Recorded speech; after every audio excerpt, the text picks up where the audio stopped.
Assalamualaikum warahmatullahi wabarakatuh. Apa kabar? Pada pertemuan kita kali ini, kita akan membahas tentang sebuah tema yang oleh sebagian mahasiswa dianggap sangat sulit.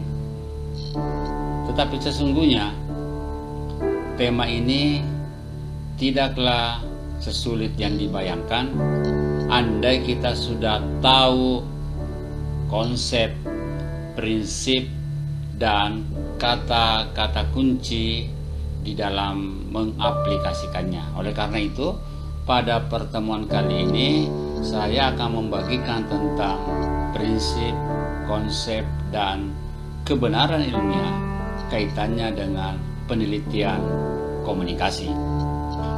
Seperti kita ketahui bahwa realitas kehidupan manusia atau aktivitas manusia itu selalu diperhadapkan dengan berbagai peristiwa, kejadian, pendapat, dan setting kehidupan dan perilaku dari individu lain. Nah, konteks realitas itu hadir dalam bentuk fenomena dan nomena. Apa itu fenomena? Fenomena itu akan menampakkan diri dalam bentuk aktivitas fisik seperti tindakan dan perilaku. Sedangkan nomena itu hadir dalam bentuk kata-kata sifat keseharian seperti panas, dingin, segar, sejuk, nyaman, sayang, dan sebagainya. Fenomena dan nomena hadir membawa beragam misteri yang memerlukan solusi dan jawaban. Jadi fenomena nomena yang kita hadapi itu tidak seluruhnya sudah jelas kedudukannya, tetapi masih banyak yang mengandung misteri yang harus dipecahkan, yang harus dicari solusinya. Nah, bagaimana kita mendapatkan jawaban dari sebuah misteri atas fenomena dan nomena itu? Jawabannya adalah dengan penelitian ilmiah. Jadi, bagaimana memecahkan misteri? Bagaimana memecahkan sesuatu yang masih terselimut kabut, yang tersembunyi, yang belum terang benderang? Jawabannya adalah dengan cara melakukan penelitian ilmiah. Terlebih dahulu kita perlu pahami apa sebenarnya penelitian itu. Jadi penelitian atau riset itu berasal dari dua kata, yakni kata re dan chercher dalam bahasa Latin. Re berarti kembali, berarti lagi, dan chercher berarti mencari. Artinya kalau riset berarti mencari kembali. Dalam bahasa Inggris bisa padankan dengan kata research yang berarti juga mencari kembali. Dengan demikian, riset atau research atau penelitian berarti to search for atau to find. Sehingga riset berarti looking for information about something. Artinya mencari informasi tentang sesuatu. Kita lihat beberapa definisi yang dibangun oleh sejumlah ahli. Menurut Kinney Junior,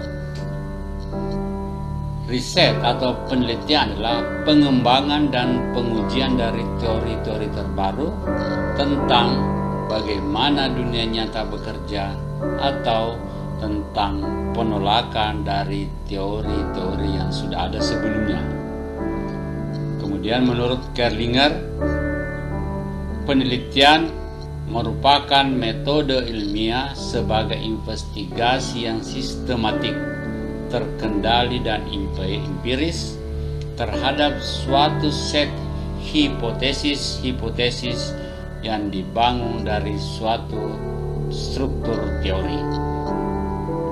Kemudian tahun 86 Kerlinger kembali memunculkan definisi tentang riset, yaitu investigasi yang sistematis, terkontrol, empiris, dan kritis dari suatu proposisi hipotesis mengenai hubungan tertentu antar fenomena.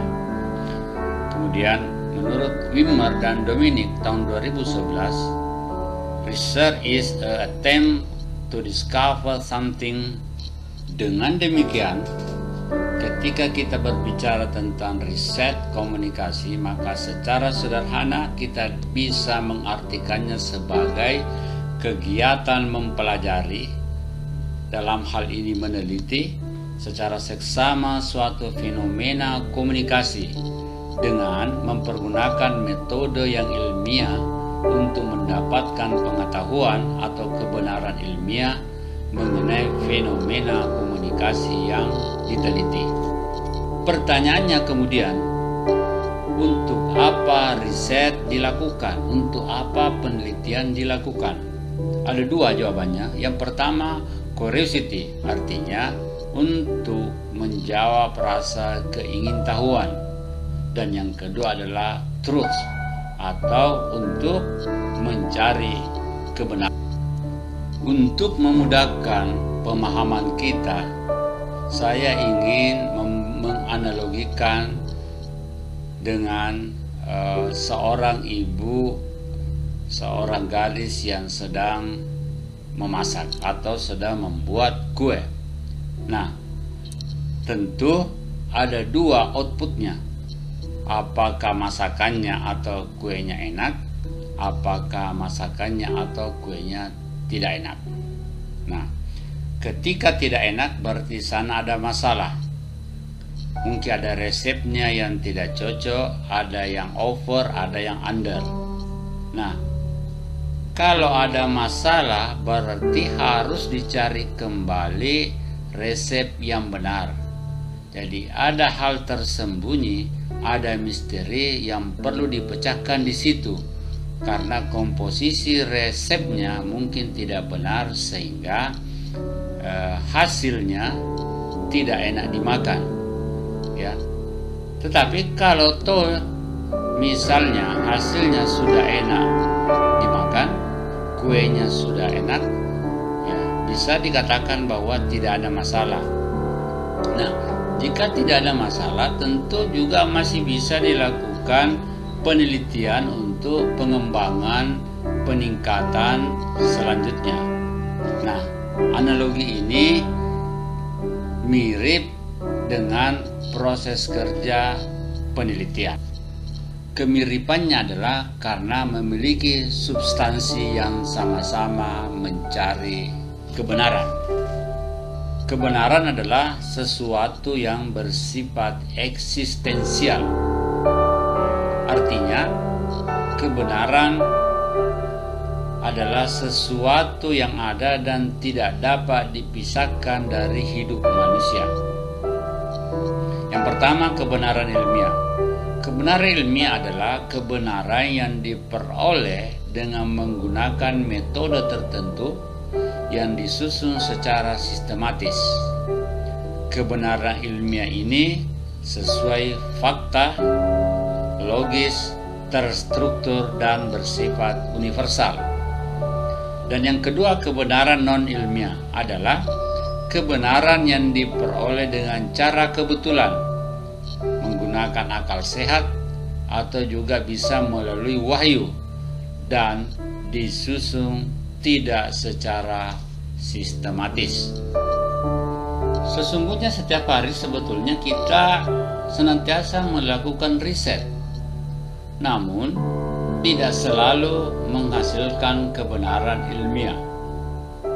Nah, bagaimana caranya menghasilkan kebenaran ilmiah? Satu-satunya cara adalah melakukan riset ilmiah. Jadi, untuk menghasilkan kebenaran ilmiah diperlukan riset ilmiah.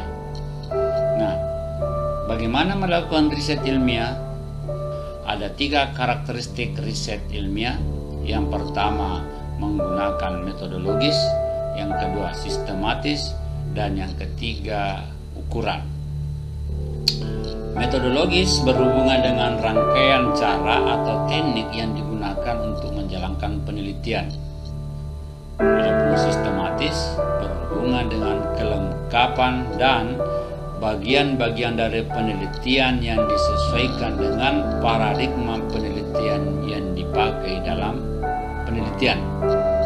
Sedangkan ukuran merupakan standar untuk menilai apakah penelitian ini sesuai dengan kaidah ilmiah dan temuannya dapat dipertanggungjawabkan. Ada sejumlah teori dalam menetapkan kebenaran. Ini menurut Kebun tahun 2011. Yang pertama adalah the correspondence theory. Artinya, kebenaran adalah penyesuaian antara apa yang dipikirkan atau apa yang dinyatakan dengan kenyataan. Jadi kesesuaian antara pernyataan dan fakta empiris. Contoh, Makassar adalah ibu kota Sulawesi Selatan. Nah, pernyataan ini disebut benar karena memang secara faktual atau faktanya, kenyataannya, Makassar memang merupakan ibu kota Sulawesi Selatan. Yang kedua, the coherent theory. Nah, artinya kebenaran ditegakkan atas hubungan antara putusan yang baru dengan putusan lainnya yang telah kita akui kebenarannya. Contoh, premis 1, warga Makassar takut divaksin. Premis 2, si A adalah warga Makassar. Jadi, kesimpulannya bisa kita tegaskan bahwa si A takut divaksin. Ya, karena si A adalah warga Makassar. Yang ketiga adalah the pragmatic theory. Jadi teori ini beranggapan bahwa sebuah kebenaran harus didasarkan pada kriteria fungsional. Kebenaran dalam teori ini memiliki masanya sendiri. Jadi bahasa menciptakan realitas. Contohnya adalah teori jarum hipodermik. Teori ini memiliki masanya sendiri. Ketika sekarang ini dalam era interaktivitas, maka teori ini otomatis kehilangan masanya karena tidak sesuai lagi dengan kondisi yang ada. Jadi audiens menjadi tidak lagi pasif tetapi sangat aktif. Yang keempat adalah the performative theory. Menyatakan bahwa kebenaran terbentuk karena adanya penyampaian pernyataan. Jadi kebenaran karena adanya penyampaian pernyataan. Contoh, saya angkat saudara menjadi PLT Gubernur Sulsel. Misalnya kata Mendagri seperti itu.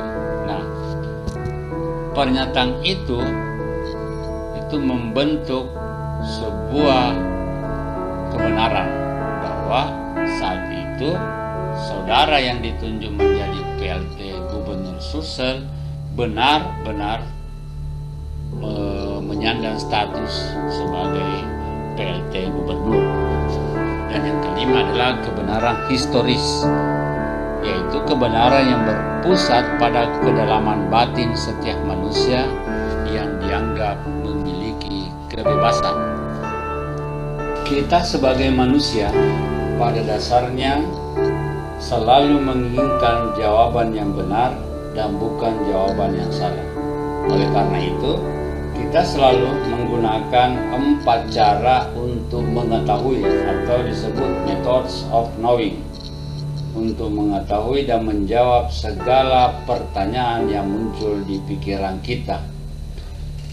Menurut Wimar dan Dominic, yang pertama adalah tenacity atau keteguhan. Jadi sesuatu yang benar akan selalu dianggap benar.